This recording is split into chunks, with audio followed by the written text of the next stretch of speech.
السلام علیکم۔ وعلیکم السلام۔ ہاں استاد صاحب، سوال نہیں ہے، دو گزارشات ہے۔ گزارش یہ ہے کہ میرا معاملہ خود کا یہ رہا ہے کہ نہ میں کبھی وہ پورا اچھائی کی طرف جا پایا، نہ ہی کبھی پوری برائی کی طرف گیا۔ وہ بیچ میں ہمیشہ رہتا رہا، کبھی اچھائی کا دباؤ زیادہ تھا، کبھی شاید برائی کا۔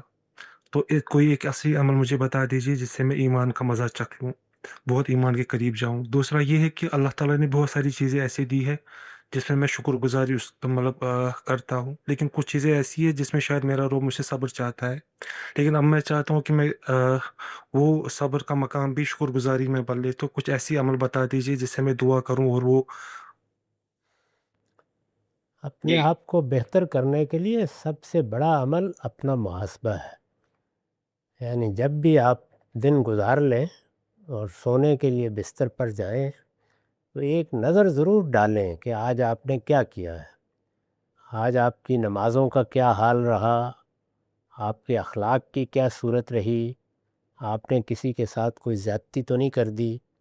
اس طریقے سے اپنا محاسبہ کرتے رہیے، اور جب آپ محاسبہ کریں تو اپنے نفس کو خطاب کر کے یہ کہیں کہ تم نے کل بہتر رویہ اختیار کرنا ہے۔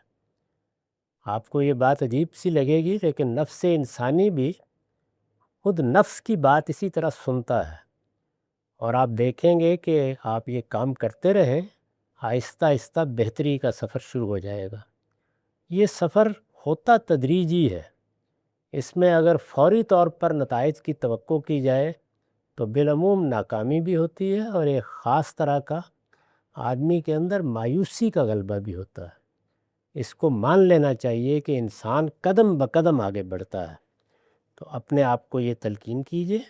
باقی جو چیزیں اس سفر میں، ظاہر ہے یہ آخرت کی طرف کا سفر ہے، اس میں بدرکے کی حیثیت رکھتی ہیں، زاد راہ کی حیثیت رکھتی ہیں۔ وہ یہ ہے کہ اللہ کی کتاب ہمارے پاس موجود ہے، کوشش کریں کہ اس کو ہفتے میں چند منٹ ہی کے لیے صحیح سنتے رہیں، اور باقاعدگی کے ساتھ سنتے رہیں۔ ایک مرتبہ ختم ہو جائے دوبارہ سننا شروع کر دیں، اور ہمت کر کے کوشش کر کے مسجد میں جا کے نماز پڑھنے کی صحیح کیجیے، اور اچھے لوگوں کی صحبت اختیار کریں، خواہ ہفتے دو ہفتے کے بعد ہی کچھ وقت مل سکے تو اس کے اثرات ہوں گے۔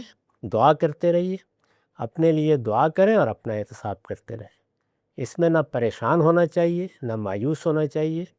تدریجی طور پر بہتری کا سفر، یہی انسان کی تربیت کا بہترین طریقہ بھی ہے۔ اس سے چیزیں راسخ ہوتی ہیں اور اس کی شخصیت کی تعمیر ہوتی ہے، ورنہ وہی حال ہوتا ہے کہ ایک دن تو ایسے برسے کہ طوفان آ گیا، اور اس کے بعد معلوم ہی نہیں کہ کوئی پانی کا قطرہ بھی برسنا ہے یا برسانا ہے۔ تو یہ طریقہ اختیار کرنا چاہیے۔ حضور نے بھی اسی کو بیان کیا کہ تھوڑا عمل کرو لیکن اس میں مداومت کرو، یعنی اس میں کنٹینیوٹی ہونی چاہیے۔ بس یہی چیزیں جو اختیار کرنی چاہیے۔